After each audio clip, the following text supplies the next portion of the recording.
ಸುಲಭವಾಗಿ ಮಾಡೋವಂಥ ದಂಟಿನ ಸೊಪ್ಪು ಪಲ್ಯ ತೋರಿಸ್ತಾ ಇದ್ದೀನಿ. ಒಂದು ಬಾಣಲೆಗೆ 2 ಸ್ಪೂನ್ ಎಣ್ಣೆ ಹಾಕ್ಕೊಂಡು ಸ್ವಲ್ಪ ಸಾಸಿವೆ,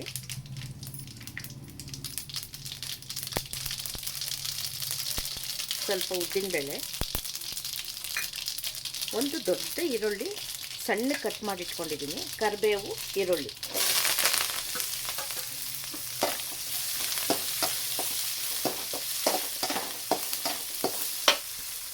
ಒಂದು ದೊಡ್ಡ ಕಟ್ಟು ದಂಟಿನ ಸೊಪ್ಪನ್ನ ಸಣ್ಣಗೆ ಹಚ್ಚಿಟ್ಕೊಂಡಿದ್ದೀನಿ. ಚೆನ್ನಾಗಿ 2-3 ಸಲ ತೊಳೆದು ಸಣ್ಣಗೆ ಕಟ್ ಮಾಡಿ ಇಟ್ಕೊಂಡಿದ್ದೀನಿ. ತುಂಬ ಬೇಗ ಆಗುತ್ತೆ, 10 ನಿಮಿಷದಲ್ಲಿ ಆಗೋವಂಥ ಪಲ್ಯ. ಇದು ಅನ್ನಕ್ಕೆಲ್ಲ ಕಲ್ಸ್ಕೊಂಡು ತಿನ್ಬೋದು, ಚೆನ್ನಾಗಿರುತ್ತೆ.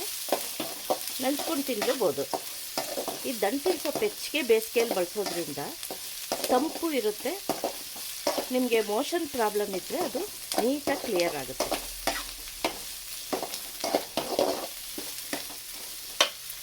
ಸ್ವಲ್ಪ ಉರಿತಿದ್ದಂಗೆ ಈರುಳ್ಳಿ, ಟೊಮೆಟೊ ಇದು ಸೊಪ್ಪು ಹಾಕ್ಕೊಬಿಡ್ಬೇಕು.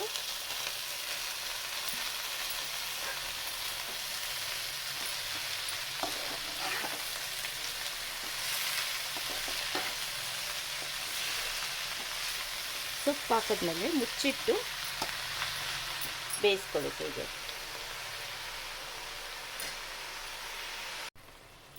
ಸಣ್ಣ ಉರಿಯಲ್ಲಿ ಬೇಯಿಸ್ಕೊಂಡಿದ್ದೀನಿ. ಸ್ವಲ್ಪ ನೀರು ಚಿನ್ಕರಿಸಿ ಮುಚ್ಚಿಟ್ಟು ಬೇಯಿಸ್ಕೋಬೇಕು. ಈಗ ಸ್ವಲ್ಪ ರುಚಿಗೆ ತಕ್ಕಷ್ಟು ಉಪ್ಪು,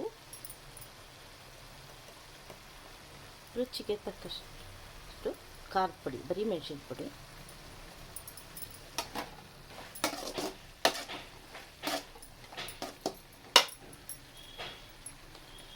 ಇದೆ. ಈಗ ಕಡಲೆ ಪಪ್ಪು ಇದೆಯಲ್ಲ ಅದರದ್ದು ಪುಡಿ ಒಂದು 2 ಸ್ಪೂನ್,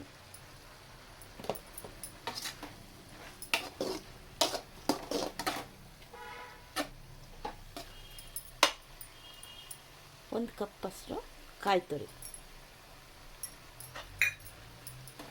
ಇಷ್ಟು ಹಾಕಿ ಕಲಸಿದ್ರೆ ಮುಗೀತು ಪಲ್ಯ.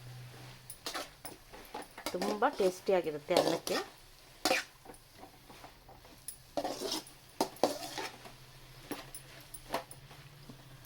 ಪಲ್ಯ ರೆಡಿ.